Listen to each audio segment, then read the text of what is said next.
De uau, não é que a Bíblia tinha razão?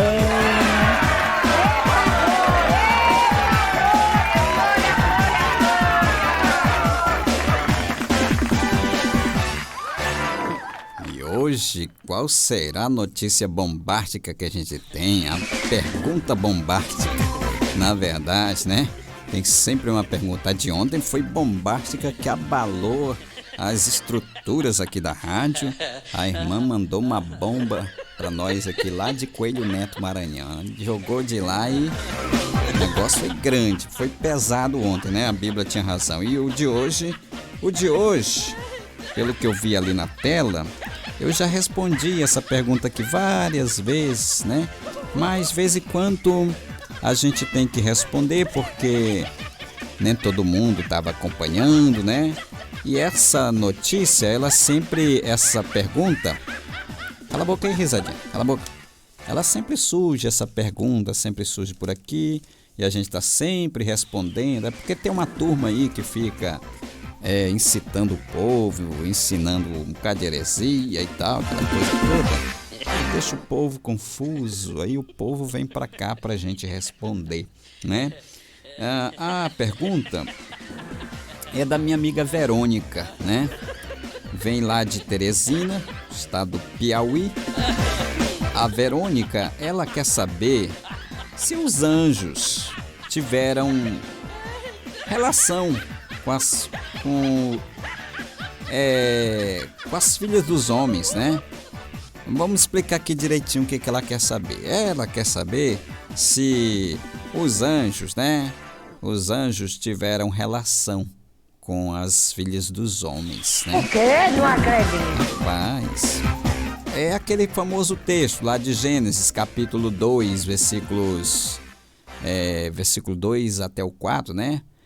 Quem são aqueles filhos de Deus citados ali no texto e tal? Aqueles filhos de Deus que tiveram relação com as filhas dos homens e tal, aquela coisa toda, né? E aí quer saber se ali eram anjos que estavam ali, como que diz a história, coisando ali com as irmãs, né? Coisando ali com as irmãs. Então vamos lá, como entender? Como entender Gênesis 2:4, quem são os filhos de Deus citados ali naquele texto? Vamos lá, vamos por etapa, explicar aqui direitinho, né? Olha, irmã, ali a Verônica, a expressão filhos de Deus, tá entre aspas, né? Eu vou citar aqui entre aspas para você.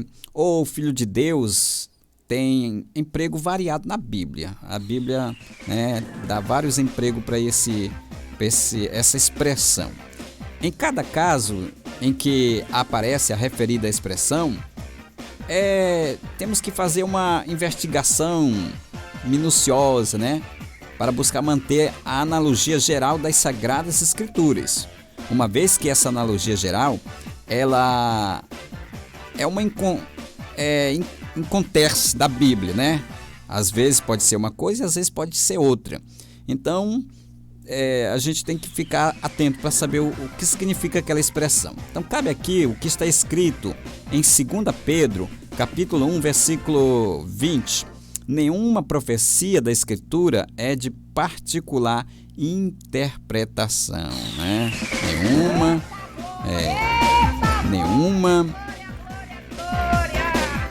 Deixa eu ver aqui. Pois é. Então, nenhuma profecia da Escritura é de particular interpretação. Então, a passagem, isso quer dizer que ninguém pode sair interpretando a Bíblia ao seu bel prazer, né? Sair interpretando a Bíblia ao seu bel prazer. Não. Então, a passagem de Gênesis, capítulo 6, versículos 2 e 4. Primeiro, quando a expressão filhos de Deus, na passagem de Gênesis 6, 2 e 4, ao 4, é um exemplo cuidadoso desses textos, justaposto ao contexto geral das Sagradas Escrituras. Nós temos que atrelar ele ao contexto geral das Sagradas Escrituras, como já citado em 2 Pedro 1:20. Vai mostrar que esses filhos de Deus trata-se da descendência de crentes, né? Da descendência de crentes, do crente fiel, daqueles crentes que são separados e tementes a Deus. Aí está falando da descendência de Sete, filho de Adão. Sete, filho de Adão, Gênesis 4, 25. Entendeu? 1 Crônicas 1, versículos 1 ao 27. Segundo, Sete, o filho de Adão, em Gênesis 5, 3, significa em hebraico nomeado, designado, indicado. Então, certamente, porque seus pais, Adão e Eva, Adão e Eva, eles viram em Sete, a futura descendência da qual viria o mundo, o divinamente prometido Messias, o Salvador da humanidade. Entendeu?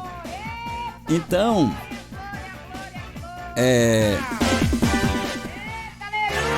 tá bom, irmã, tá bom. Tá bom. Tá certo. Hoje a irmã está se comportando maravilhosamente bem. Brasil! Isso. Então, Adão e Eva viram nele a descendência que veria o Messias, o prometido Messias, o Salvador da humanidade.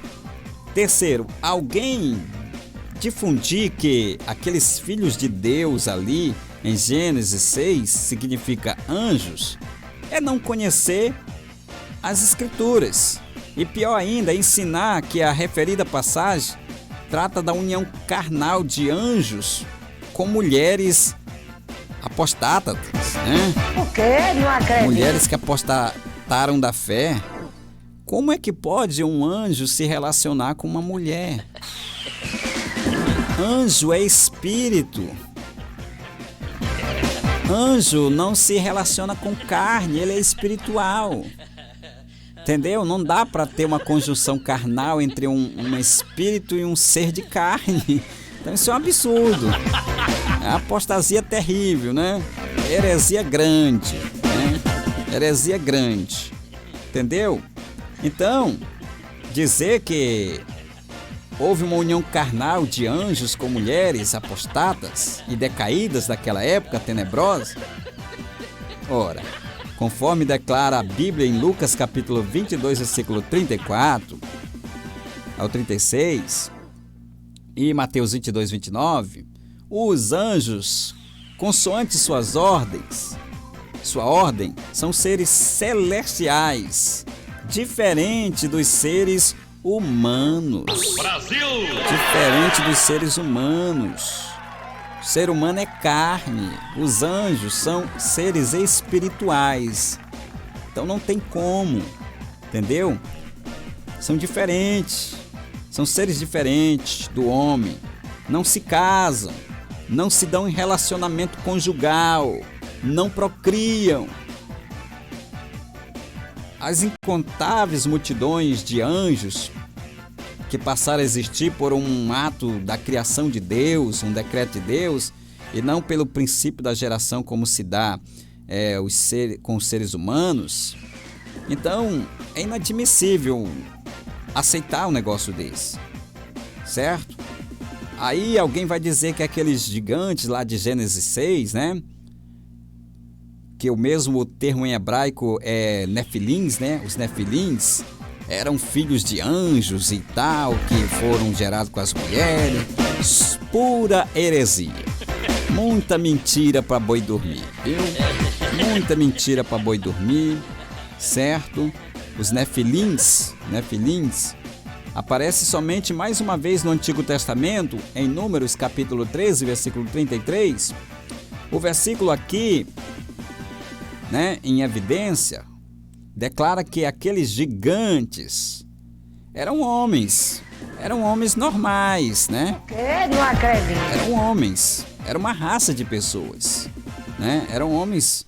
O termo hebraico traduzido como gigantes em nossa Bíblia não se refere tanto à grande estatura e corpo agigantado do indivíduo, né?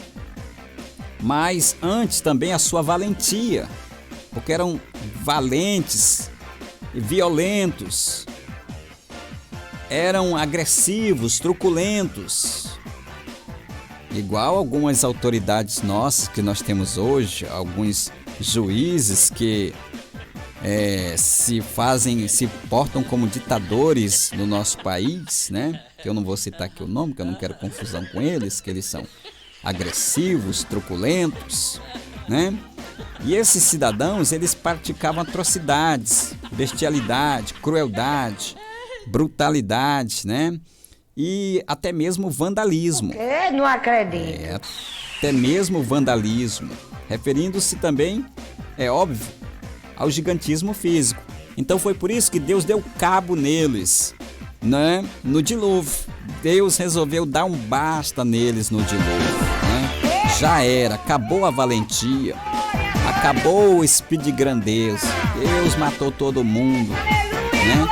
E tu que te acha gigante, que te acha o grandão, cuidado que Deus está de olho em você. Uma hora Deus te pega, né? Uma hora Deus tira o teu sapato e dá só na tua cara esse sapato teu grande aí, viu? Senhor grandão, que se acha dono do nosso país. Uma hora Deus te acha. Entendeu? Então, Gênesis capítulo 3, cala a boca aí, rezadinha. Aqui temos o registro bíblico da queda de Adão e Eva no pecado e no Éden, a sua expulsão de lá por Deus. Gênesis capítulo 4, Caim, filho de Adão, e a sua descendência decaída, socialmente, depravada moralmente. Esta passagem deve ser lida com muita reflexão, porque Gênesis 4, 25 e 26, aqui nós vemos o filho de Adão e Eva, Sete, e sua descendência temente a Deus, inclusive Enoque, eram tementes a Deus, né? Eram tementes a Deus. Enoque, o qual andou com Deus, né? A Bíblia diz que... Não, minha irmã, não. Ô, minha irmã, tava tão bom pra ser verdade. Eu tava tão tranquila. Tava até pensando que o chá de camomila tava dando certo. Ô, minha irmã. Te acalma. Então, Sete, que foi o pai de Enoque, que andou com Deus, e a seguir Deus transladou para as mansões celestiais. Gênesis capítulo 6, as filhas dos homens, no versículo 2, procedem dos povos apostatas, ímpios, descendentes de Caim, né? E não dos povos piedosos, oriundos de Sete. Eu costumo dizer que os filhos de Caim, eles não se convertem. Eu não acredito. Os filhos de Caim não se convertem. Eles passam até um tempo com a gente na igreja, mas eles não se convertem, porque eles são filhos de Caim. Entendeu? E a tendência deles é o erro. A tendência deles é o abismo mesmo, né? O abismo. A tendência é o abismo. Eles não se convertem. Então nós vemos aqui os povos desviados, bando de apostatas, ímpios, descendentes de Caim, e sua união com a descendência temente a Deus. Ali foi uma mistura de ímpios com crentes, né? Ímpios com crentes. Eu não acredito. Que a gente tá dizendo para filha dos crentes, não namore com descrente, mas elas estão lá namorando com descrente. Não, porque é gatinho, e é não sei o que, e é uma maravilha. E quando eles arranham elas, aí elas vêm chorando. Me passou a unha, pastor. Eu te avisei, sua mocreia. Eu te disse que gato tem unha. Ele passa e arranha. Eu te disse, não é falta de aviso não. A gente tá dizendo, não namora com descrente, mas tá namorando, aí o negócio pega, né? Entendeu? Então ali foi uma união. Carne com carne mesmo, não tinha nada de anjo ali, nada de anjo não ali.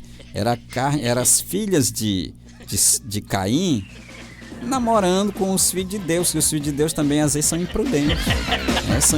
Vão buscar lá as moabitas, vão buscar lá, né? Entendeu? Vão buscar lá, eu chamo de quenga, né? Vão buscar as quenga, né? Aí depois fica quengando por aí já sabe, né? Como é que é a história. Entendeu?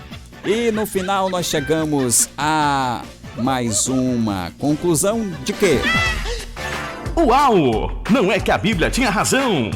A Bíblia sempre vai ter razão e nós sempre vamos estar equivocados, porque a Bíblia é terrivelmente a palavra de Deus e não tem como questionar com a Bíblia. Depois de todos esses esclarecimentos, nos resta agradecer seu carinho, sua companhia e a sua audiência. Vou ficando por aqui. Prometo voltar amanhã, se Deus nos permitir, às 9 da manhã, com mais um Bom Dia Super Dia. Fique agora com a Célio Trindade, porque a partir de agora, a conversa é com a Célio Trindade, tá bom? A todos vocês, uma ótima tarde, a paz do Senhor Jesus